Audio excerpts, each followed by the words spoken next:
This topic is from unit 3rd of paper 2 organic chemistry specialization. Now the topic is disconnection approach. Topic of discussion is disconnection approach. Disconnection approach.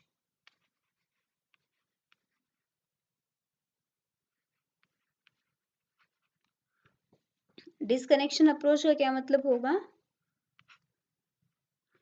जो हमारा organic chemistry specialisation का paper second है, उस second paper का unit 3rd और 4th जो topic है वो है डिस्कनेक्शन अप्रोच. तो डिस्कनेक्शन अप्रोच होता क्या है, या फिर डिस्कनेक्शन अप्रोच क्यों हम स्टडी करते हैं, ऐसी क्या ज़रूरत है कि जिसकी वजह से हमें डिस्कनेक्शन अप्रोच जैसे टॉपिक को पढ़ना पड़ रहा है. अब देखिए, डिस्कनेक्शन का मतलब क्या होगा? जो कनेक्शन का अपोजिट है. कनेक्शन का अपोजिट का मतलब ये है कि जैसे हम किसी कंपाउंड का सिंथेसिस करते हैं, तो कंपाउंड के सिंथेसिस के लिए हम जो भी हमारा स्टार्टिंग मटेरियल होता है उससे रिएक्शन करना स्टार्ट करते हैं. वेरियस रिएजेंट्स का, केमिकल्स का, सॉल्वेंट्स का यूज करते हैं, और जो भी हमारा टारगेट मटेरियल होता है उसको हम बना लेते हैं. तो ये जो प्रोसेस है जिसमें हम स्टार्टिंग मटेरियल से टारगेट मटेरियल, SM क्या है? Starting material. TM क्या है? Target material.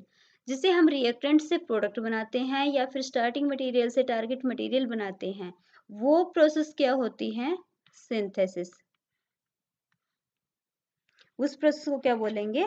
सिंथेसिस. बट अगर कोई प्रोसेस रिवर्स डायरेक्शन में चलती है, रिवर्स डायरेक्शन का मतलब ये है कि जो टारगेट से किसकी तरफ चलती है? स्टार्टिंग मटेरियल की तरफ. जो रिएक्शन रिवर्स डायरेक्शन में होती है, जो टारगेट मटेरियल से स्टार्टिंग मटेरियल की तरफ चलती है, उस रिएक्शन का नाम होगा डिस्कनेक्शन अप्रोच. क्या हो जाएगा? Disconnection approach. तो बेसिकली हम क्या बोल सकते हैं कि जो डिस्कनेक्शन अप्रोच है, एक ऐसी स्ट्रेटजी होती है जिसके अंदर हम जो अपना टारगेट मटेरियल है वो किस कंपाउंड से बना होगा, ये ढूंढने की कोशिश करते हैं कि जैसे जो भी हमारा गिवन टारगेट मटेरियल है, इस टारगेट मटेरियल के लिए स्टार्टिंग मटेरियल क्या पॉसिबल हो सकता है, ये सब ढूंढने की, ये बोल सकते हैं कि ये सब फाइंड आउट करने की जो स्ट्रेटजी है उसको ही हम क्या बोलेंगे? Disconnection approach. Now the first topic in disconnection approach is basic principles in disconnection approach, that is synthesis of aromatic compounds. aromatic compounds का synthesis कैसे होता है, और ये जो हमारा आज का लेक्चर है ये फर्स्ट लेक्चर रहेगा ऑर्गेनिक स्पेशलाइजेशन के पेपर 2 के लिए, जिसका नाम रहेगा enzyme chemistry and disconnection approach. Disconnection approach का एक दूसरा नाम भी है जिसको हम बोलते हैं रेट्रोसिंथेसिस. क्या नाम है? रेट्रोसिंथेसिस. रेट्रो का मतलब है रिवर्स, जो सिंथेसिस का रिवर्स होता है. Okay, now the next one is what is the basic principle of synthesis. Now disconnection and FGI. What is this FGI? Here this FGI means functional group interconversion. Functional group interconversion means एक ऐसी process जिसके अंदर हम functional group को change करते हैं, interconvert करते हैं. एक फंक्शनल ग्रुप दूसरे में इंटरकन्वर्ट होता है, इंटरकन्वर्जन. उस प्रोसेस को हम क्या बोलेंगे? FGI. So basically disconnections are the reverse of synthetic steps or reactions, and we disconnect only when we have a reliable reaction in mind. कहने की बात यह है कि डिस्कनेक्शन का मतलब होगा कि एक ऐसी प्रोसेस जो सिंथेटिक स्टेप्स के जस्ट रिवर्स होती है। और किसी भी रिएक्शन का डिस्कनेक्शन हम कब कर सकते हैं, जब हमारे माइंड के अंदर कोई रिलायबल रिएक्शन हो। अगर हमारे माइंड के अंदर कोई रिएक्शन ही नहीं चल रही है तो हम उसका डिस्कनेक्शन भी नहीं करेंगे। एग्जाम्पल के लिए देखिए, एग्जाम्पल के लिए आपके पास बुक के अंदर एक कंपाउंड दे रखा है जिसको नंबर दे दिया है 1 से। जो आपका कंपाउंड फर्स्ट है, इस कंपाउंड फर्स्ट का हमें, ये हमारा टारगेट मटेरियल है। इसके लिए हमें कोशिश करनी है कि ये कंपाउंड किस स्टार्टिंग मटेरियल से बना होगा। इसका हम डिस्कनेक्शन करते जाएंगे और फाइनली हमें क्या मिलेगा, अपना जो भी कंपाउंड है वो मिल जाएगा।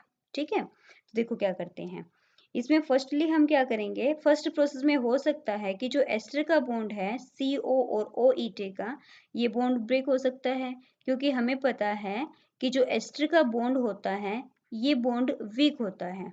तो इजिली हम जो एस्टर का बॉन्ड है इसको ब्रेक कर देंगे। अब एस्टर का बॉन्ड ब्रेक हुआ है, साथ में कार्बन और ऑक्सीजन का बॉन्ड ब्रेक हुआ है, तो नाम क्या आ जाएगा, CO एस्टर। अब जो आपके डिस्कनेक्शन की जो प्रोसेस होती है उसको हम इस सिंबल से रिप्रेजेंट करते हैं। जैसे सिंथेसिस को हम सिंगल एरो से दिखाते हैं, बिल्कुल वैसे ही डिस्कनेक्शन को हम डबल एरो, सॉलिड एरो से हम इसको शो करते हैं। अब देखिए, जब आपको पता है कि एस्टर बनता कैसे है, एस्टर बनता है कार्बोक्सिलिक एसिड और अल्कोहल के रिएक्शन से। तो अगर एस्टर के बॉन्ड को ब्रेक करेंगे तो हमें क्या मिलेगा, कार्बोक्सिलिक एसिड और alcohol. So this is ethoxy group, so there is formation of ethanol. अब नेक्स्ट जो हमारा स्टेप होगा एनालिसिस का, उसमें क्या होगा कि अब देखो इथेनॉल तो हमारे पास लेबोरेटरी में अवेलेबल होता है, इसका तो हम फर्दर ब्रेक डाउन नहीं कर सकते। इसका मतलब ये है कि जो ये वाला फ्रेगमेंट्स बचा हुआ है, इसके अंदर हम ये देखेंगे कि कंपाउंड में से किस बॉन्ड को हम ब्रेक कर सकते हैं, या फिर इसके अंदर कोई और प्रोसेस हम यूज करेंगे। तो अब देखिए, कोई भी हमारे पास एक ऐसी प्रोसेस नहीं है जिसमें एरोमेटिक या फिर बेंजीन रिंग के ऊपर डायरेक्ट कार्बोक्सिलिक एसिड या फिर अमीन ग्रुप आ जाए। तो बेसिकली अगर हमें अमीन ग्रुप लेकर आना होता है तो हम नाइट्रो का रिडक्शन कर देते हैं, और अगर हमें कार्बोक्सिलिक एसिड का ग्रुप लेके आना होता है तो हम टोलिन का क्या कर देते हैं, ऑक्सीडेशन कर देते हैं। तो बेसिकली क्या हुआ कि NH2 ग्रुप हमें मिला NO2 से, तो NO2 के रिडक्शन से हमें NH2 मिल जाएगा, और CH3 के ऑक्सीडेशन से हमें क्या मिल जाएगा, कार्बोक्सिलिक एसिड। तो बेसिकली हुआ क्या कि जो ये आपका NH2 ग्रुप है, इस ये NO2 ग्रुप में कन्वर्ट हुआ होगा तभी तो ये NH2 बना होगा। तो इसका मतलब ये होगा कि हमें NH2 को NO2 में कन्वर्ट करना पड़ेगा। अब NH2 भी एक फंक्शनल ग्रुप है, NO2 दूसरा फंक्शनल ग्रुप है। तो एक फंक्शनल ग्रुप जब दूसरे में कन्वर्ट होता है, उसी प्रोसेस को हम क्या बोल देंगे, FgI, FgI।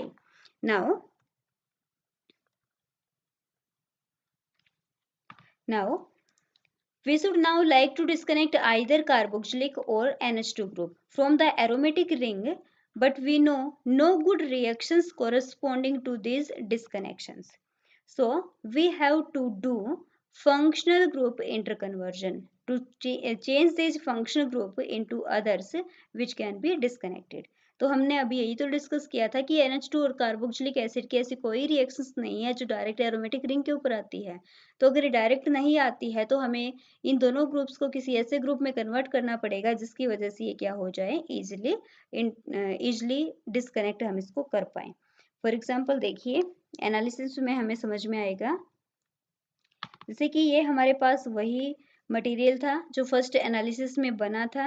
अब इसमें हम करते हैं FgI क्या है, फंक्शनल ग्रुप इंटरकन्वर्जन। और इस FgI की वजह से जो आपका NH2 ग्रुप है ये कन्वर्ट हो जाएगा नाइट्रो में। अगेन दोबारा से FgI करेंगे, जो कार्बोक्सिलिक ग्रुप था वो किस में कन्वर्ट हो जाएगा, मिथाइल ग्रुप में। ओके, अब हम ये जानते हैं कि अगर इस CN का डिस्कनेक्शन कर दें तो हमारे पास कंपाउंड जो बचेगा वो टोलिन होगा, और टोलिन हमारे पास लेबोरेटरी में अवेलेबल होता है। Now the third step of analysis is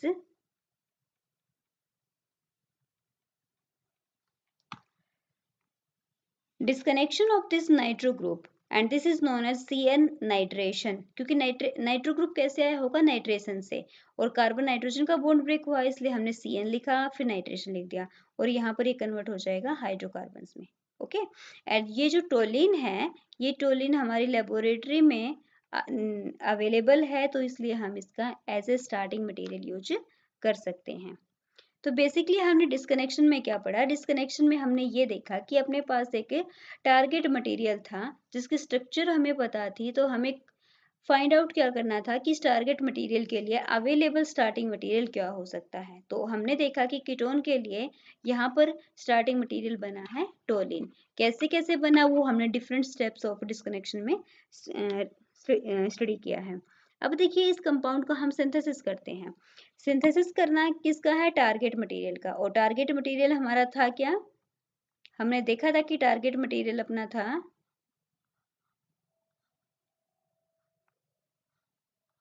ये अपनी बेंजीन, इसके ऊपर अपना था NH2 ग्रुप, और यहाँ पर क्या था, एस्टर ग्रुप। ठीक है, अब ये जो अपना टारगेट मटेरियल है इसको हम बनाएंगे कैसे, क्योंकि हमने इसका जब डिस्कनेक्शन किया तो स्टार्टिंग मटेरियल हमें मिला है टोलिन, तो टोलिन का जब हम नाइट्रेशन करेंगे तो नाइट्रोटोलिन मिल जाएगा।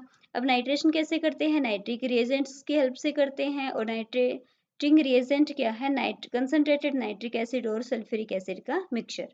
तो यहाँ से आपको पैरानाइट्रोटोलिन ऐसे मेजर प्रोडक्ट मिलेगा, जिसकी हम ऑक्सीडेशन करेंगे KMnO4 के साथ, तो जो आपका टोलिन का मिथाइल ग्रुप है, ऐसा एरोमेटिक मिथाइल ग्रुप जिसके पास अल्फा हाइड्रोजन्स होते हैं, वो कन्वर्ट हो जाता है कार्बोक्सिलिक एसिड में। इस रिएक्शन का नाम होता है इटार्ड रिएक्शन। नेक्स्ट स्टेप में अब NO2 जो ग्रुप है इसका हम कर देंगे reduction with the help of hydrogen. Now this nitro group is converted into NH2। और अब हम क्या करेंगे, अब हमारा टारगेट मटेरियल में एस्टर था, यहाँ पर कार्बोक्सिलिक एसिड है, तो कार्बोक्सिलिक एसिड की रिएक्शन करेंगे अल्कोहल के साथ, तो यहाँ पर फॉर्मेशन होगी एस्टर की।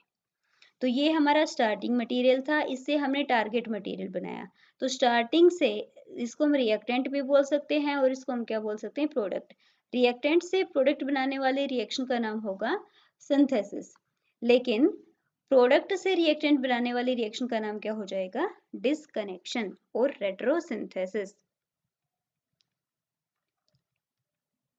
तो आज का जो हमारा लेक्चर है इसमें हम यहीं तक अपना लेक्चर खत्म करते हैं। आज के लेक्चर में हमने क्या पढ़ा, आज हमने पढ़ा कि डिस्कनेक्शन वर्ड का क्या मतलब है, डिस्कनेक्शन अप्रोच है क्या, और FGI क्या होता है। तो डिस्कनेक्शन क्या है, एक रिवर्स प्रोसेस होती है, रेट्रोसिंथेसिस भी इसका नाम होता है। डिस्कनेक्शन अप्रोच एक स्ट्रेटजी होगी जिसमें हम टारगेट मटेरियल को ब्रेक डाउन करके उसका कन्वर्जन करते हैं स्टार्टिंग मटेरियल में। तो आई होप आपको समझ में आ गया होगा आज का लेक्चर। नेक्स्ट लेक्चर में हम पढ़ने वाले हैं सिंथोन्स। What is this, सिंथोन्स।